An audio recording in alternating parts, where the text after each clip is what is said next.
नमस्कार, मैं पंकज प्रसून।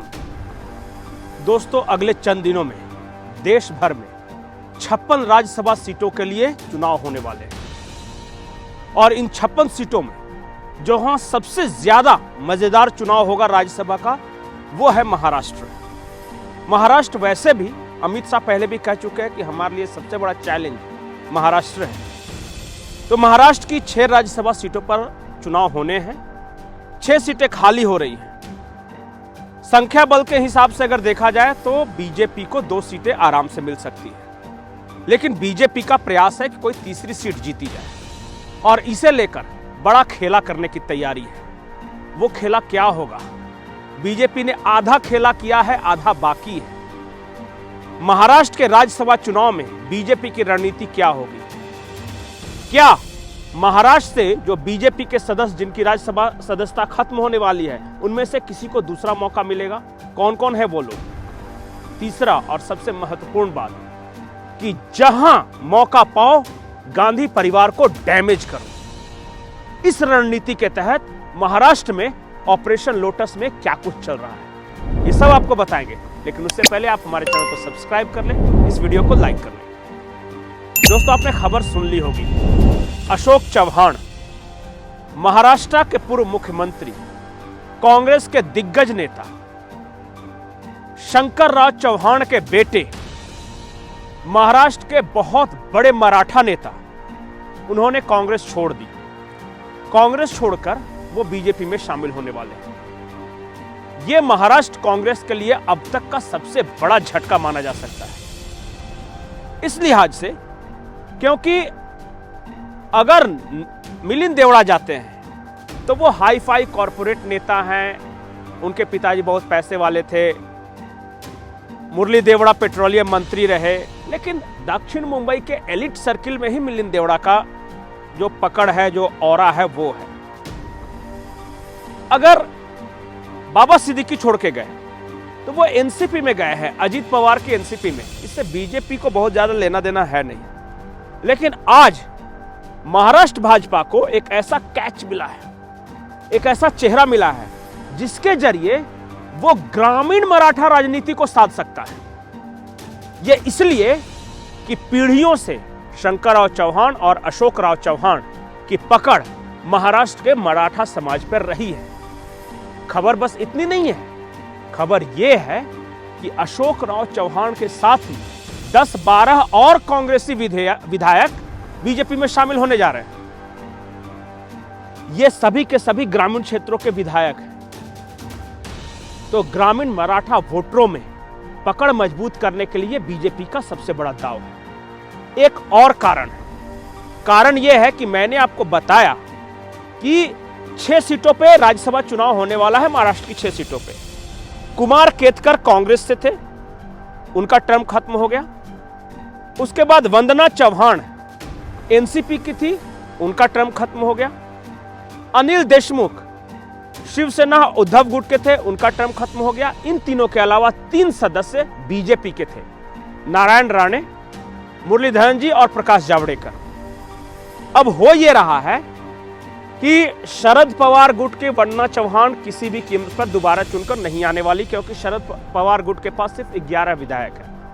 11 विधायकों के साथ वो एक क्रिकेट टीम तो बना सकते हैं, पर किसी को राज्यसभा नहीं भेज सकते। और क्रिकेट टीम ही बनानी होगी तो बिना किसी एक्स्ट्रा प्लेयर के बनानी होगी, क्योंकि सिर्फ 11 विधायकों के भरोसे आप किसी को राज्यसभा नहीं भेज सकते। तो वंदना चव्हाण गई।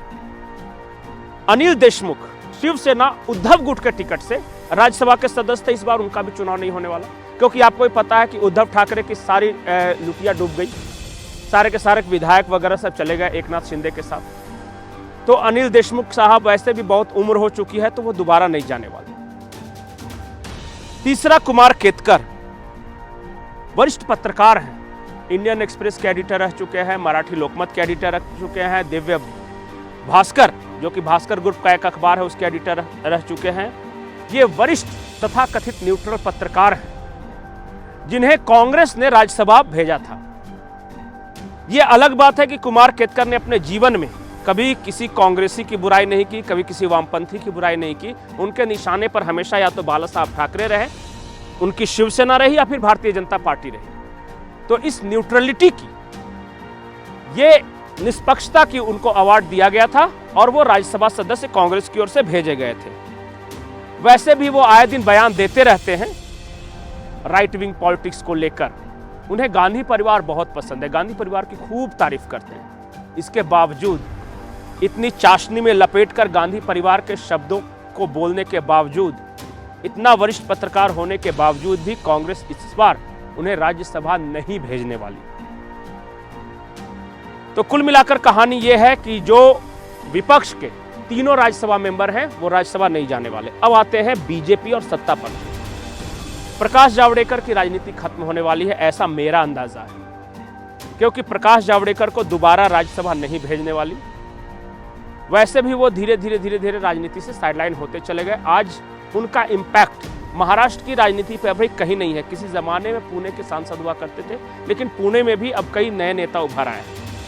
तो प्रकाश जावड़ेकर को दोबारा राज्यसभा भेजने का कोई मतलब नहीं है। बीजेपी ने डिसाइड कर लिया है कि उन्हें नहीं भेजेंगे। दूसरा है नारायण राणे, जो कि राज्यसभा सदस्य हैं भारतीय जनता पार्टी से। उनके बारे में कहा जा रहा है कि इस बार नारायण राणे को चुनाव लड़वाने की योजना है। दक्षिण मुंबई की सीट, जहां से शिवसेना उद्धव गुट के अरविंद सावंत अभी सांसद हैं, उसी सीट से नारायण राणे को चुनाव लड़ाने की रणनीति बनाई जा रही है। इसका कारण है, नारायण राणे कोंकण से आते हैं। दक्षिण मुंबई के इस संसदीय क्षेत्र में कोंकणी जो मराठी हैं, कोंकणी जो लोग जो हैं, उनकी अच्छी खासी संख्या है। उसके अलावा बीजेपी का ये मजबूत गढ़ रहा है आमतौर पर बीजेपी शिवसेना का। पिछली बार अरविंद सावंत जीते थे, इस बार वो उद्धव गुट में चले गए हैं। उनके सारे कार्यकर्ता एकनाथ शिंदे के साथ चले गए। तो कुल मिलाकर अरविंद सावंत की जमीन कमजोर है और बीजेपी को लगता है कि अगर नारायण राणे को दक्षिण मुंबई की उस सीट से लड़ाया गया तो जो मूलवासी, जो मराठी वोटर है, उसका बहुत साथ मिलेगा, उसका इंपैक्ट आसपास की सीटों पे पड़ेगा। तो नारायण राणे लोकसभा चुनाव लड़ेंगे। तीसरा मुरलीधरन साहब है, वो केरला से आते हैं, लेकिन महाराष्ट्र कोटे से वो राज्यसभा गए थे। इस बार चर्चा है कि उन्हें भी नहीं भेजा जा रहा है। महाराष्ट्र से तो नहीं भेजा जा रहा है, किसी दूसरे राज्य से भेजा जा रहा हो तो अलग बात है। तो 6 के 6 राज्यसभा सदस्य महाराष्ट्र से बदल जाएंगे। बीजेपी भेजने वाली किसे है? जैसा मैंने बताया कि बीजेपी इस बार सोशल इंजीनियरिंग करने वाली है। एक मराठा, एक ओबीसी और एक ब्राह्मण रहेंगे। मराठा की बात करें तो मैंने आपको नाम बता दिया, अशोक चौहान कांग्रेस से आए हैं बीजेपी में और वो अपने साथ 10-12 विधायकों को ला रहे हैं। तो इसका मतलब कि जो 10-12 जो वोट कम रहे थे बीजेपी के पास, तीसरी सीट को जीतने के लिए वो पूरी हो जाएगी और अशोक चौहान चले जाएंगे राज्यसभा और मराठा का कोटा भी पूरा हो जाएगा। तो एक मराठा चलेगा बीजेपी की तरफ से। बीजेपी जो दूसरा सदस्य जिसे राज्यसभा भेजने जा रही है वो है पंकजा मुंडे, ओबीसी नेता है। तो एक मराठा हो गया, दूसरा ओबीसी हो गया। हाल के दिनों में पंकजा मुंडे की महाराष्ट्र बीजेपी के नेतृत्व के साथ नहीं पट रही है, बार बार इस तरह के असंतोष की खबरें आती हैं। तो प्लान यह है कि पंकजा मुंडे को केंद्र की राजनीति में लाया जाए, उन्हें राज्यसभा भेजा जाए। ऐसे ही पंकजा मुंडे की जो बहन है वो चुनाव जीतती है और पंकजा मुंडे अगर राज्यसभा रहेगी तो एक गोपीनाथ मुंडे का एक परिवार लोकसभा, एक राज्यसभा में आएगा और केंद्र की राजनीति में ओबीसी का एक और मजबूत चेहरा, जो कि महिला भी हो, वो राज्यसभा जाएगी। तीसरा ब्राह्मण चेहरा कौन होगा, इसे लेकर अभी तक कुछ खास खुलासा नहीं है। वो कोई पुणे से भी हो सकता है, कोई वो ब्राह्मण चेहरा नागपुर से भी हो सकता है। तो उस बारे में अभी मैं रहने देता हूं। आखिरी कांग्रेस के बारे में, सोनिया गांधी राज्यसभा जाएंगी, ये लगभग तय है। खबर यह है कांग्रेस की ओर से कि राजस्थान से नॉमिनेशन करेंगी सोनिया गांधी और राजस्थान कोटे से वो राज्यसभा जाएंगी।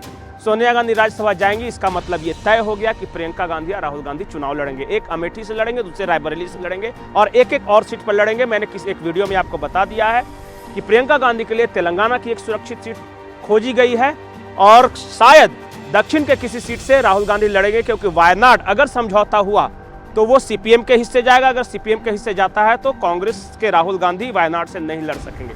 दिलचस्प होने वाला है। राज्यसभा चुनाव पहले हो जाने दीजिए, उसके बाद मैंने पहले वीडियो में बताया है कि गांधी परिवार के 2 सदस्य लड़ेंगे। दोनों जगह उनकी जमीन कैसी है इसे मैं एक्सप्लेन करके बताऊंगा। नमस्कार।